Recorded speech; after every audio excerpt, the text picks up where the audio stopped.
Welcome to Blizzard Fire. We hope this video helps fire up your solution.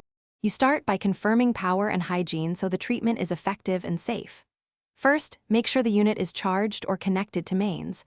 Low power reduces aerosol output. Once done, wash your hands and lay out the medication vial, sterile saline or sterile water, and the mask or mouthpiece. Next, inspect the mesh plate and liquid chamber for dust or cracks. Any blockage will change droplet size and reduce delivered dose, so remove debris or replace parts as needed before filling. You now load and assemble the system with care because droplet size and treatment time depend on correct filling and sealing. First, draw the exact prescribed dose into the supplied dropper or syringe. Accuracy matters. Then pour into the mesh chamber, staying below the max fill line.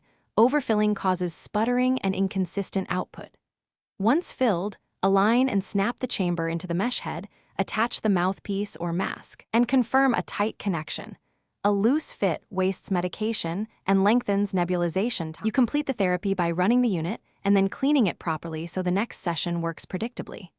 Turn the device on and breathe slowly and evenly through the mouthpiece or mask until aerosol stops. Typical sessions take 5 to 15 minutes.